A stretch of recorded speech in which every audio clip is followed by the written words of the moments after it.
Right, okay guys, welcome to another video. This is a little series where I basically look at games that I really enjoyed. It's not necessarily the best games, but it's the games that I played back in the day which I enjoyed. So yeah, kick things off, this is I'm looking at platformers, my sort of the 10 platformers that I really enjoyed on the Commodore Amiga. And kicking things off is the iconic Rick Dangerous. Now this game looks gorgeous, it really does. It's really nice cartoon style graphics, sound is excellent as well. It's got some little sampled screams which you'll get to hear in a second, like so. Now I love this game, but if you actually play it you'll realise that as a game it's slightly broken, and the reason for that is because it's not really down to skill as much, it's more a memory test. I mean, you'll see here there's some basic leaps of faith. You've got to leap off and hope for the best, and 9 times out of 10 you'll hit a spike, and then it's only through practicing that you'll actually get to know how to do it. So like I said, it's not a game you could just go in and complete on your first attempt unless you were very lucky. It's all about a memory test, about knowing what's coming. You get spears coming out of walls, and you know, hopefully I'll be able to show you what I mean. But you know what, the graphics, I love the style of the graphics. It's, you know, really cartoony, and I did play this quite a lot. I never got very far in it just because it is quite a difficult game.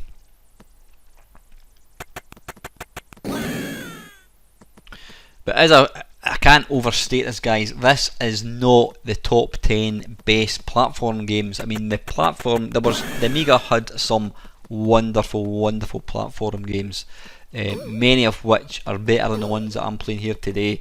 And I says I've not included these because these are the ones. There's lots of platform games that came out after I had moved on to PC. I moved on to PC. Yeah, you'll see there, I just fell off there onto spikes, so now I know not to do that.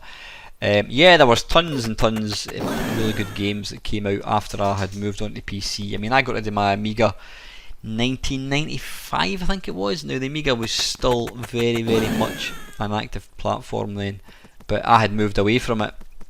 So probably some of the best Amiga games weren't games that I actually ever played, just because I had moved on. But it says these are the games that bugger, I didn't mean to do that. These are the games that I really enjoyed playing. Yeah, I don't even remember if I ever got off the first level of this game, you know that? Now there was a sequel which I think was almost as unforgiving as this one.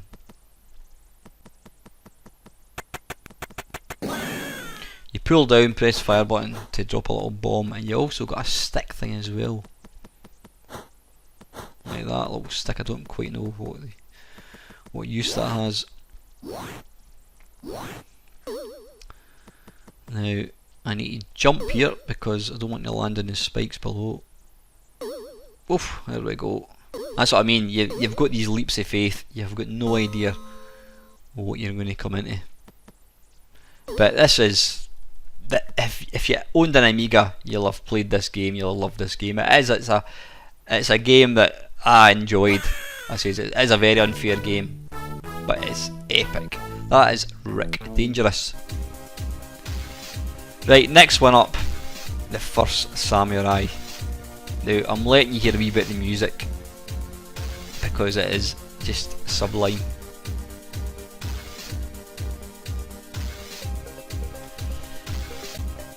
You know, look at the graphics.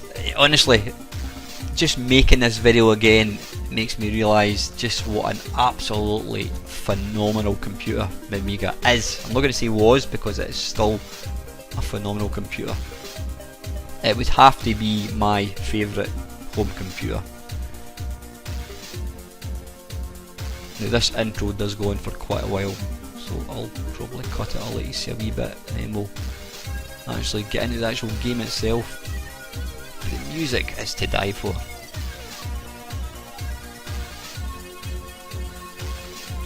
the artwork as well in these games is just brilliant.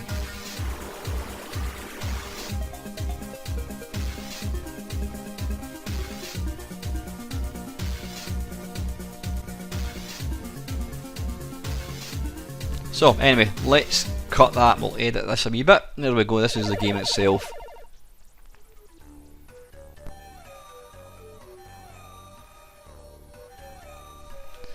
The sound in this game is amazing, it really is.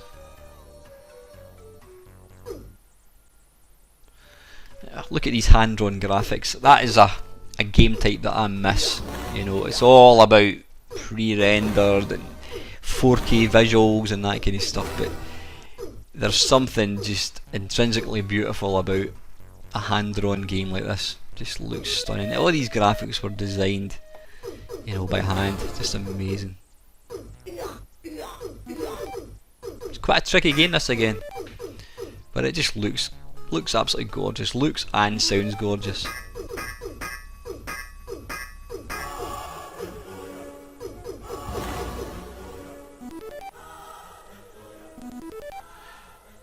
And for quite a serious looking game, it does have some nice little sort of comical touches as well. It's not all serious.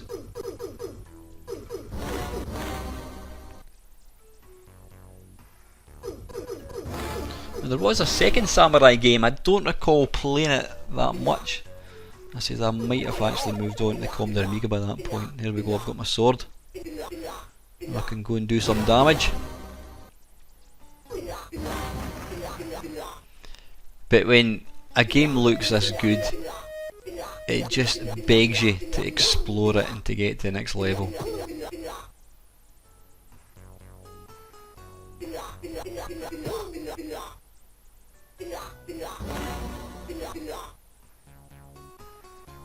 I remember this bit.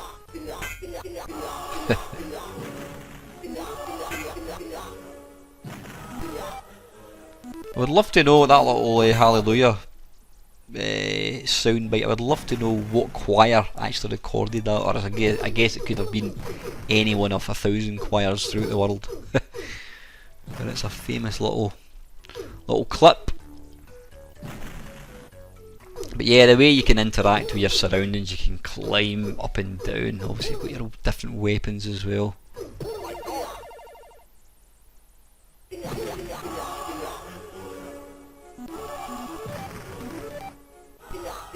Oh, there's that big guy back again.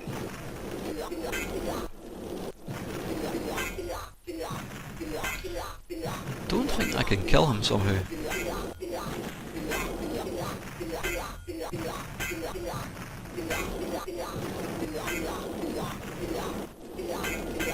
Ooh. Right, can I get through here? Oh, what was that? Not quite sure what I've done there. But anyway, that is a absolutely gorgeous game. That is the first Samurai. Yeah, right, let's move on. Right, next up is Superfrog, released by Team 17 Software.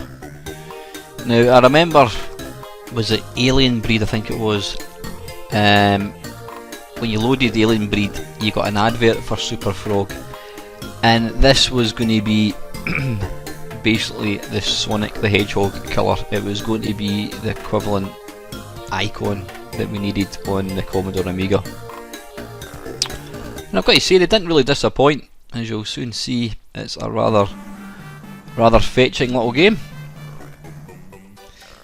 Music and graphics, again, gorgeous. You know, just look at the detail in the trees and that little mushroom.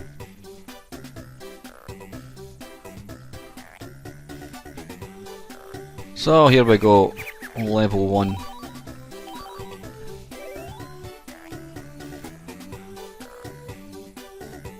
I've got to say, it's he moves a lot quicker than I remember him moving. I mean, this is playing under emulation, but I think the speed of this is absolutely accurate.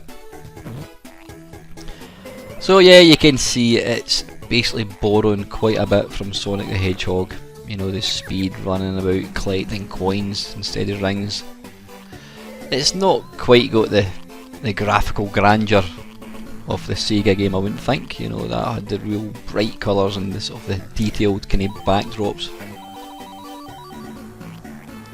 But this was a real consoleized game. You know, this game could have easily been on the SNES, Mega Drive, because these were the games that were really popular.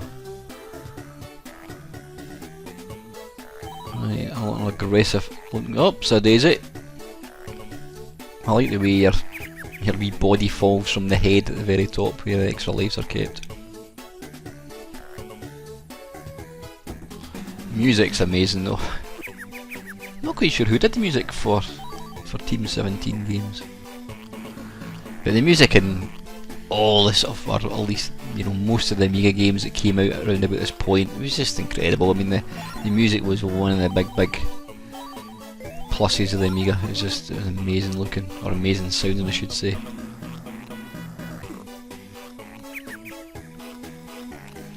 I mean, the animation of these wee bees is really nice, little wings flapping away. I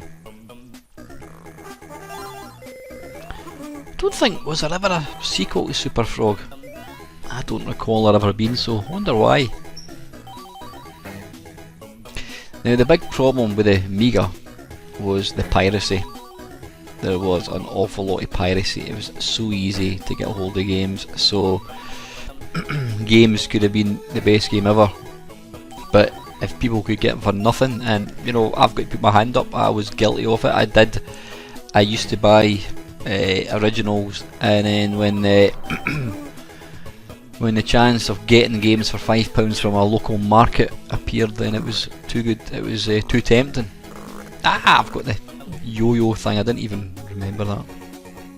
So it could have well been it just didn't sell enough, and that is the downside to piracy, obviously, you know.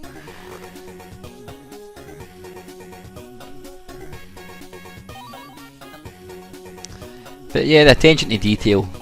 Look at the way the wee eyes follow on the tree. It's excellent. I'm really not doing well at all at this. But I did play this a lot when I got it. I think it came on, it was something like 2 or 3 discs anyway. It was certainly more than one anyway.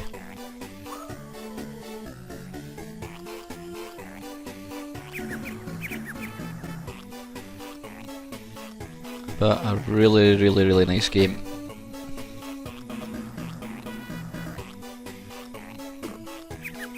That wee blue thing looks like the little blob thing that appeared in a later game. Anyway, that is Superfrog. Great game. Bum bum. Right, this one, I'm going to let you listen to music.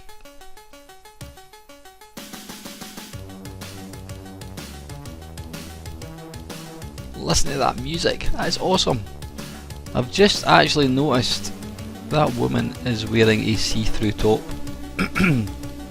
Now, I love this game, and it wasn't because of that reason. I never really noticed it until now.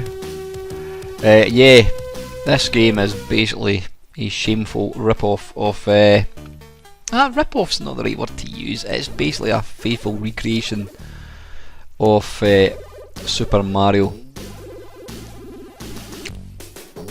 Now, I think for that reason the game was eventually pulled from sale, and I think the Commodore 64 version is stupidly rare. So if you happen to have a copy of the C64 one and you want it to go to a good home, then I'm your man. But yeah, this was basically Super Mario for the Commodore Amiga. Me and my mate used to play this all the time. It's got a slightly getting used to control method. When you jump, you can sort of kinda control it in mid-air. It takes a wee bit getting used to. You push up to jump, by the way. Fire button fires, funnily enough. I never completed this game, but I did get pretty far into it. It's actually nice to be able to play it again. Right, so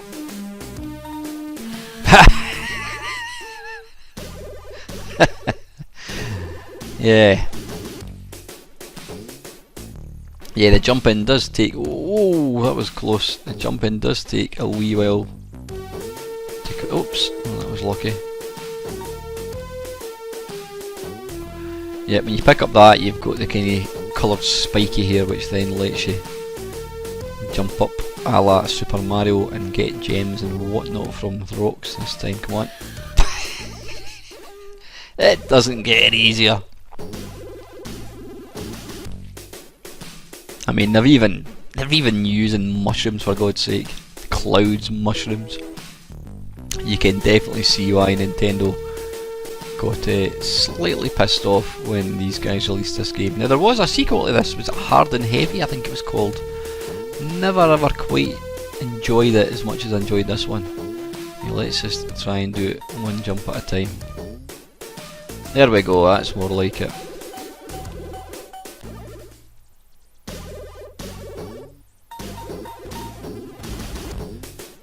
Now, a minute now, in the original Super Mario Brothers, or not Super Mario Brothers, was it Super Mario Brothers? What was it called? Super Mario Brothers was the one where there's two simultaneous two-player. What was it called? Was it called Super Mario Land? Super Mario Brothers?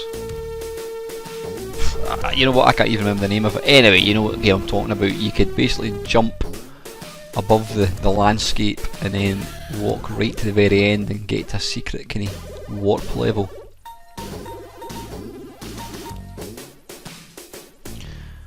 Oh, so that was a really nice little sprite, the kind of severed eye.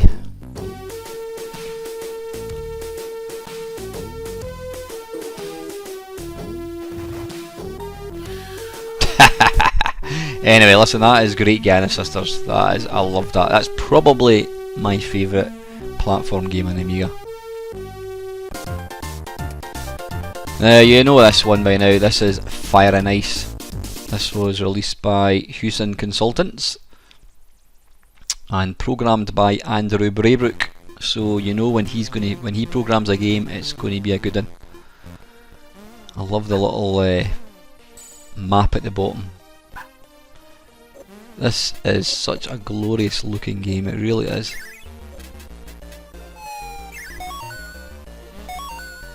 Just the graphics, the detail, really pretty. Oh. Now you've got your little, you need to shoot that wee guy. You've got your little coyote thing that kind of follows you. I don't quite know what he does. I think he kind of helps you. Ah, bugger. Yeah, the sprites in this game are gorgeous. There he is, there. Alright, so he does actually fire as well. He kind of helps you. Whoa! Again, rather shamefully for a game that I played a lot, I never got very far. It's just because I'm rubbish at games generally. Apart from track and field, I'm quite good at track and field. And sort of shoot 'em ups, but every other game I'm not very good at. Right, now there is a little way to get up here again. Ah, there we go. Come on.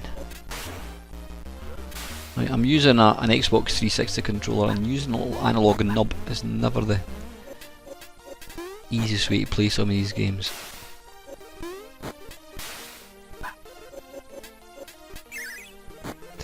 Now, there was a sequel to this. I think there was a Christmas edition of Fire and Ice.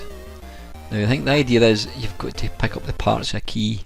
Right, let's go for another quick shot, since I was particularly garbage.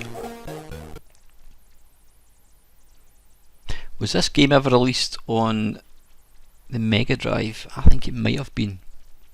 Was it? Who knows? Don't know. Graft Gold, yeah, that was the name of the company, not Hewson. Graft Gold. They also did Rainbow Islands, which does not feature in this video, by the way, because I don't like Rainbow Islands. Don't ask me why. I should. I think it's just overly cute graphics, and I don't like the control system. Now, there's lots of platform games that I would love to have included in this, but I didn't really play that much. Super Turrican is probably one of the best platform running gun games on the Amiga. In fact, it's one of the best running gun games ever, you know, video game wise. What other games? Robocod, loved that game. Switchblade 1 and 2, the second one was excellent. A really good version of Strider. Like I says, guys, this is not my favourite top 10, my favourite 10 platform games, nor is it the best platform games for the Amiga. It is 10 games that I played back in the day. Like I said, I sold the Amiga about 1994-95, so I had basically moved across to the PC when the Amiga was still getting loads of good games, so you probably find it a lot of the best platform games are not included in this video. But if I was to make my 10 favourite games, then it would be different games that would have included in this. But yeah, this is an excellent game, it really is. I'm not quite sure where these wee things are.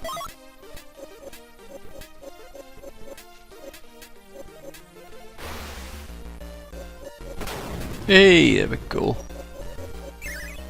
I love the way, oh, that bit of key. I love the way the wee baddies kind of explode into shards of ice.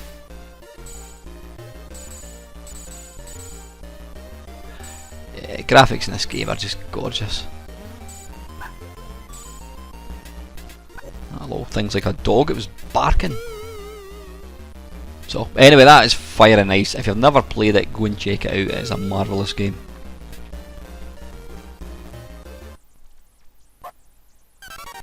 Right, next up is a game I can't say I'm a fan of it. I mean, it's actually the predecessor to Rainbow Islands, and this is a Bobble, but I've got to say, me and my mates used to cane this game big style. I mean, what's not to like about a game like this? It's got two super cute little dinosaurs, it's got wonderful jangly catchy music, you know, it's simultaneous 2-player.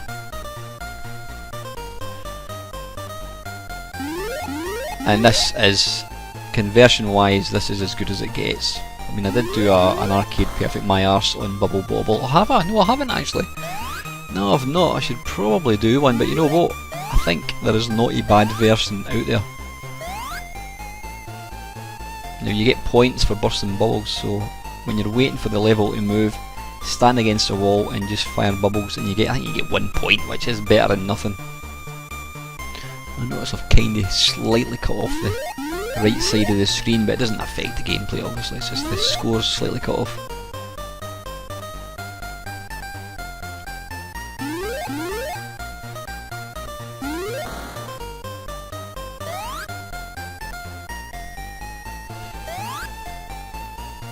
But the attention to detail, you know, in the graphics is lovely. Lovely! Oh, so what's this? Pick up the jam tarts. Not jam tarts, but jammy dodgers, that's what they are. I think that's what they are actually. Yeah, they look like it. Because if there were donuts then the hole would be black, but these have got jam in the middle, I think. Right, I'm not going to get these at the top.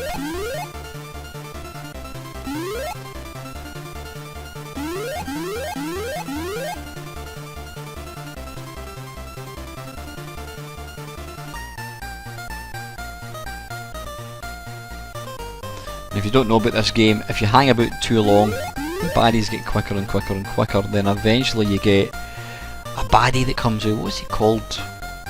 Bub something, I can't remember what he's called. He's a big white kinda blob, and he basically appears on the screen and he just homes in on you and you can't avoid him.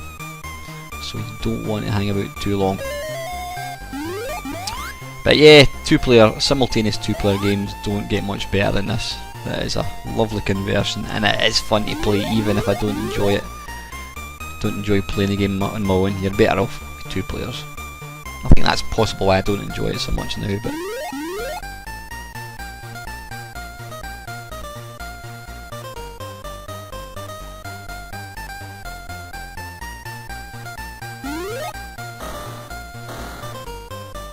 and if you hold up, if you're holding up and you come down on top of a balloon, pressing up the way will stop, it makes you bounce. Rather than bursting the balloon, you can actually, not balloon, the bubble, you can actually bounce on top of it. So anyway, that is Bobble. That is a fantastic conversion, great fun in 2-player. Next one is Rodland. Now, I'm not biased, but this game was programmed by my mate Steve Snake, and it is my daughter and I used to play this on MAME all the time, and I've got to say, this is an absolute incredible conversion. This is got to be one of the best home conversions of any game on any system. I would say it is arcade perfect. The graphics look completely lush. In fact, if anything, you could even say it's slightly better, because the arcade one actually slows up. There is some slowdown in the arcade game, whereas this one doesn't have it. It's just so stupidly playable. Pull down, press the fire button, makes a ladder down the way. Press up, fire button, makes a wee ladder up the way.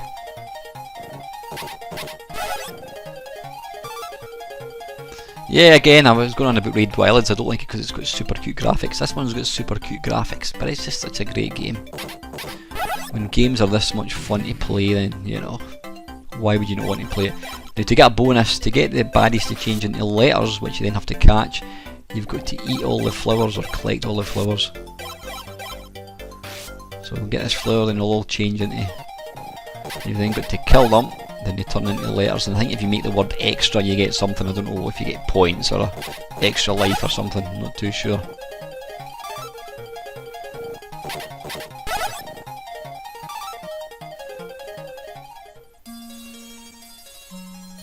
But even the music is absolutely spot on with the Amiga, with the compared to the arcade one. Fantastic.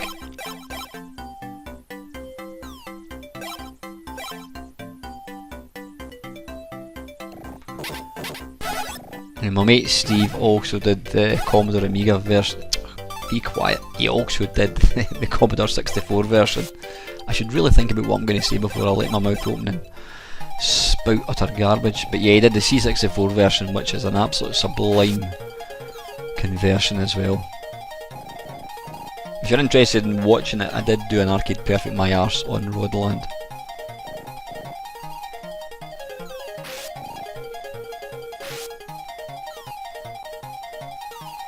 I'm just aware that the last game we looked at, Bobble, this one and the next one that's coming up are all arcade conversions, which is no bad thing. I mean, the thing is, the Amiga was one of the first computers to basically allow developers to make arcade perfect versions of games. Up until the 16-bit, you know, you couldn't really get an arcade perfect version. Maybe Space Invaders or Pac-Man, something like that, but games like this you couldn't do it, you know. So anyway, that's Rodland. If you've never played it, go and play it. Like, this next one is a bit of an oddball. Toki. It's not a game that gets a lot of love. It is an arcade game. I believe, was this the game that was written for the Spectrum, but it was never actually released? I don't know. I think it was the Spectrum. I don't know what the reason for it behind it is. So again, if you've got a copy of the Spectrum version of this and you want it to go to a good home, then send me a PM and I'll give you my home address. Thanks very much. Yeah, this game, you've basically been turned into a monkey, and you've got to rescue your girlfriend. It's just so playable. The screen in this game is really small. I don't know why, but it plays beautifully, and every level is different.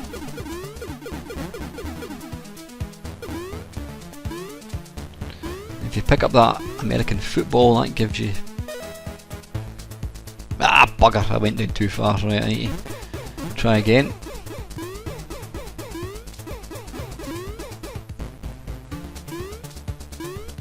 So what I need to do now is don't get to the very bottom. Oh! There we go. Right, okay, I'm not quite sure what that gives me. Is that just giving me bullets, is it? Yeah, some of the baddies just look quite bizarre.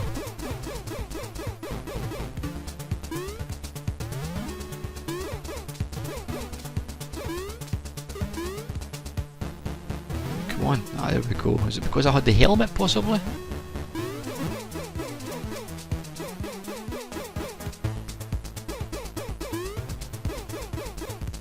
The graphics are excellent. sounds excellent. It's just it's a whole lot of fun to play, it really is. But it's a game, like I said, it's a game that you never really hear people talking about very much, even, you know, arcade wise.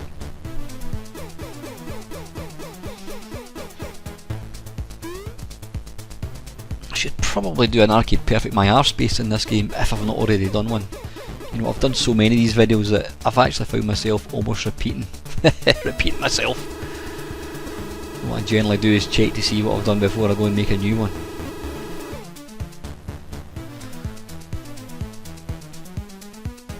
Oops, a daisy.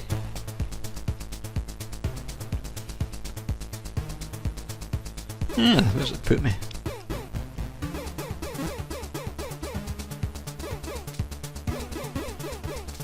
Ah, bugger! I should have seen that coming.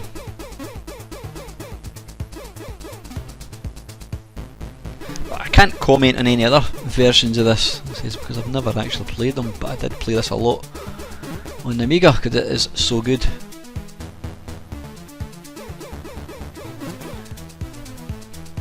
Lots of nice little power-ups as well, which always helps to kind of keep the game, keep it interesting, makes you want to get further. So anyway, that is Toki. That was released by Ocean Software. That's another great game. Loved it to bits and used to play it a lot. Right, this next one is one of the very, very first games I ever got on Amiga. Now I did buy this, I'm sure it was a budget game. This is Mousetrap, and why is it here? It's here because I played it a lot. I had all these wonderful looking games with amazing graphics, and along came a game that looked pretty basic, but you know what, it was like an 8-bit game. It had that addictive quality, you just wanted to get to the next level. Slightly nicer graphics obviously than 8-bits, but it's as basic as they come, but it's just enormous fun to play. You know, when the 16-bit computers came along, it was all about how wonderful we can make the graphics, and so there was a lot of games that were released with nice graphics and completely lacky gameplay. Then this game came along with lacky graphics but gameplay in the bucket load.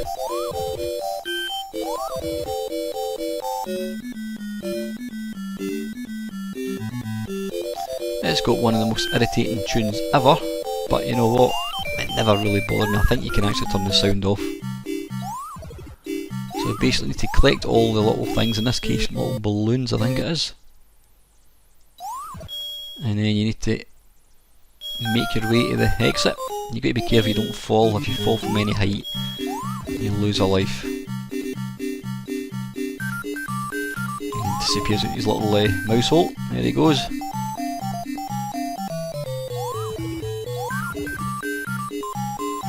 What's interesting is the guy, the computer shop that I used to go to, he was an Atari dealer and he had all the brand new games that came out, and he used to sit and play this game all the time. And that's how I got to know about the game, just watching him playing it, and I realised just how much fun it is.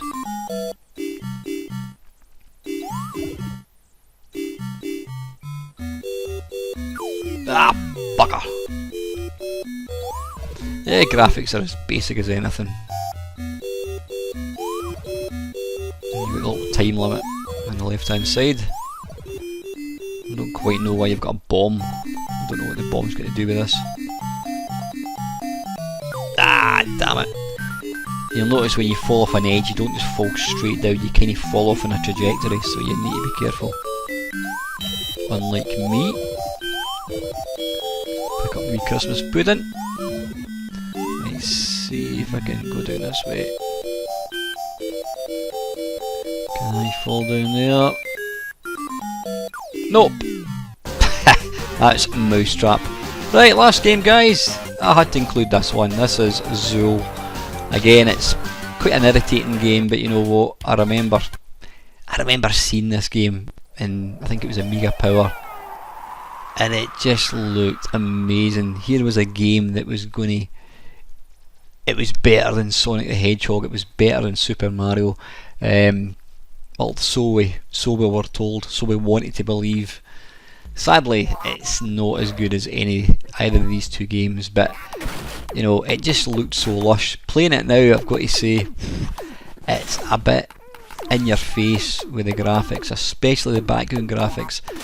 It was sometimes hard to tell what was foreground graphics and what was background graphics, and it also had this really irritating collaboration sponsorship thing with Chupa Chups, who make these little lollipops. I mean, I'm all for having nice graphics like this, but you get the Chupa Chup thing plonked all over the place. But yeah, it'd have been nice to have an option to turn off the backgrounds. If they'd got rid of all the sweets in the background and just made it a, sort of a graduated colour, maybe with some buildings in the background, it might have been easier to play.